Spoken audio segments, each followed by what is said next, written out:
എവിടെ ചേട്ടാ എവിടെയായിരുന്നു ഗൾഫിൽ? അബുദാബിയിലായിരുന്നു. അബുദാബിയിൽ ബില്ലാദൻ ഗ്രൂപ്പിലായിരുന്നു. ബില്ലാദൻ നമ്മുടെ ബില്ലാദൻ. അപ്പോൾ ബില്ലാദൻ പിടിച്ച കൂടി നമ്മളെ ജോലി നഷ്ടപ്പെട്ടു.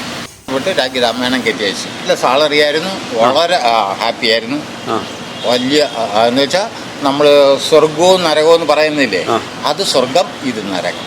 എൻ്റെ പേര് ഫാസി. എവിടെ താമസം? കടയ്ക്കാവൂർ. ട്രെയിനിൽ വരും എല്ലാ ദിവസവും മലബാറിൽ. എന്നിട്ടാണ് ഈ ഊർജ്ജത്തോടെ വൈകുന്നേരം വരെ നിൽക്കുന്നത്. വയസ്സ് എത്രയായി? വയസ്സ് 72. ഇപ്പൊ ഇവിടെ വർക്ക് ചെയ്യാൻ തുടങ്ങിയിട്ട് എത്ര വർഷമായി? 6 വർഷമായി. ചേട്ടൻ ഇവിടെ ചെയ്യുമ്പോൾ എനിക്ക് നരവിട്ട് തോന്നില്ല. ചേട്ടൻ ഭയങ്കര കാല് വയ്യെങ്കിലും ഓടിച്ചാടിയാണ് ചെയ്യുന്നത്. അത് എൻ്റെ ജോലിയുടെ ഒരു ആത്മാർത്ഥത. ഒരു ക്ഷീണവും ഇല്ല. ഊർജ്ജത്തോടെ നിൽക്കും. ഹാപ്പിയാണ്. ശരി, എന്തായാലും ഇതേപോലെ ആരോഗ്യം വർഷങ്ങളോളം നീണ്ടിരിക്കട്ടെ.